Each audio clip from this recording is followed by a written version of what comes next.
Como desconstruir o fundamentalismo se a minha fé é fundamentada na Bíblia? Olá, crentes, webcrentes e pessoas normais. Está começando um telecurso da tia Pemily e eu tô aqui para fazer um resumão teológico e histórico para você não cair no lero-lero de ninguém. Para responder essa pergunta, a gente precisa de minimamente 3 pontos, tá? Porque eu sou batista. A primeira delas, fundamentalismo não é fundamento. Quando a gente pensa na fé cristã, a gente imagina quais são esses fundamentos da nossa fé. Geralmente estão associadas à crença, no Filho de Deus, que no caso para nós é Jesus Cristo, e também na questão da prática do amor, da justiça e etc. Isso são elementos em comum que atravessam até outras religiões.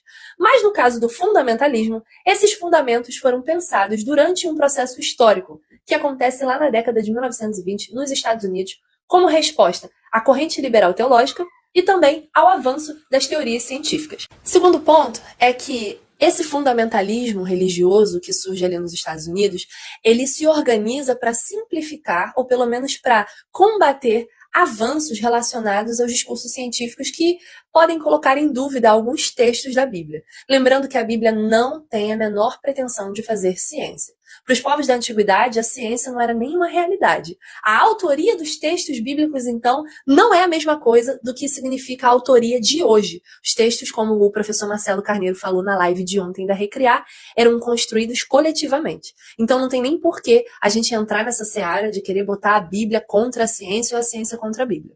Mas para os fundamentalistas, isso era essencial, porque para eles, um dos fundamentos da fé que eles ali chegaram em consenso, nesse pequeno pedacinho do mundo, que é esse nordeste dos Estados Unidos, era justamente a inerrância dos textos bíblicos. E se você acompanhou a maratona, você viu que essa ideia de inerrância, que vai ser evoluída, da ideia da Bíblia como uma leitura infalível, ou da literalidade dos textos bíblicos, ela só vai se consolidar em 1970. Então essa ideia da Bíblia como a base fundamental da fé cristã é uma coisa muito recente e muito moderna.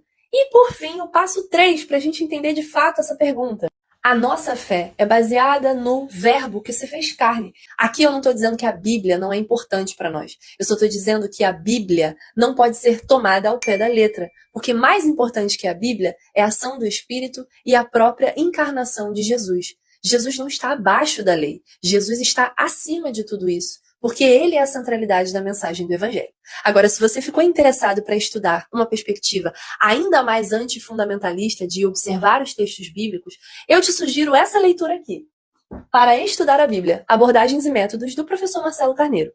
E se você quer discorrer mais sobre essas ideias e como ser antifundamentalista na prática, eu quero te convidar para participar comigo do Clube do Livro da Editora Recriar. A gente vai começar amanhã, quinta-feira, 27 de julho, às 20 horas. O clube é totalmente gratuito, online e via Google Meet. Se você quiser participar, eu vou deixar o link nos stories. Te espero lá. Beijo! 3 coisas que você não sabia sobre as origens do cristianismo. Vamos lá?